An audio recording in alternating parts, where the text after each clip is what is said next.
The Unknown Quest, Book 2, Portal Jump, an unofficial Minecraft series, written by Mr. Crafty, narrated by Steve Relish.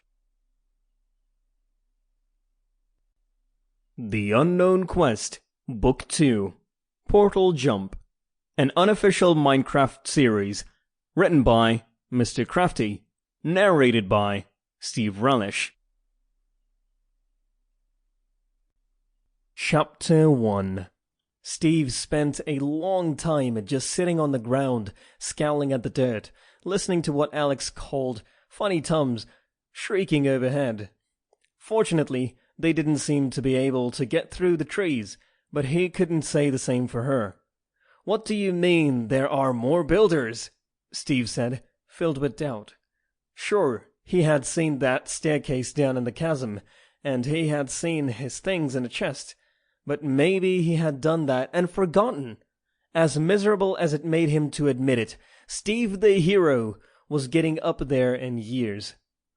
"I've never seen this city. I've never seen any city. There's a village over there, by the way."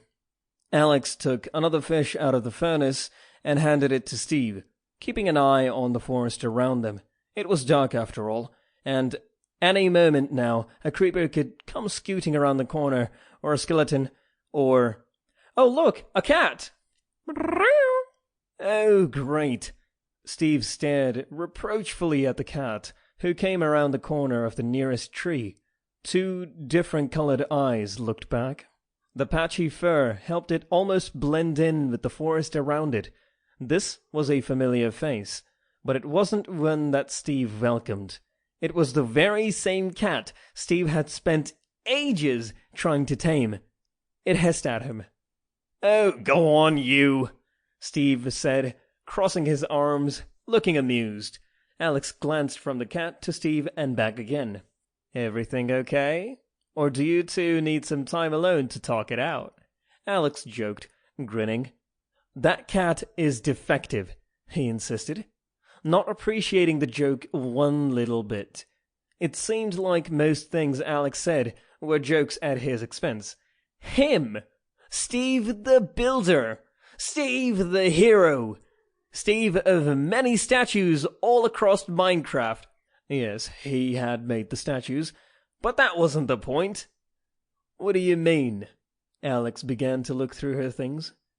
Steve caught a glimpse out of the corner of his eye. Was that a bucket of lava? What on the planet was she going to do with that?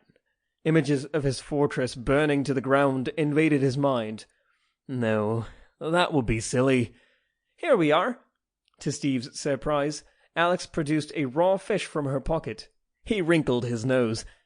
"Didn't that smell?" It was wrapped up a bit, so perhaps that helped. Carefully, Alex sank into a crouch and began to scoot towards the cat, the piece of fish dangling from her outstretched hand. Once she was a few blocks away from Steve, she stopped moving altogether. The cat's tail twitched. "I'm telling you, it's defective," Steve grumbled, glaring at the cat. However, the creature scarcely even seemed to notice Steve at all.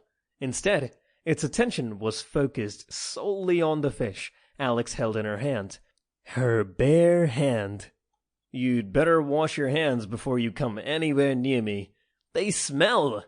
Steve's frown continued to deepen as the cat drew closer. What if it bit Alex? What if it attacked? He had never seen a cat attack anyone at all, but that didn't mean they couldn't.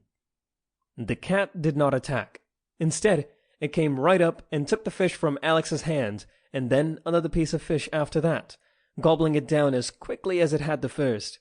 After eating a third, the cat began to purr, and, to Steve's surprise, a collar appeared around its neck. The cat promptly sat down, purring loudly and looking pleased with itself. Satisfied, Alex patted it on the head. "We could name her Defective," Alex said, smiling at Steve. Out in the dark, something moved. "Maybe we should just get back to the fortress before something blows up." Steve began breaking down the furnace, which Alex had filled with fish. Ugh, fish. And packing everything away. Sample complete.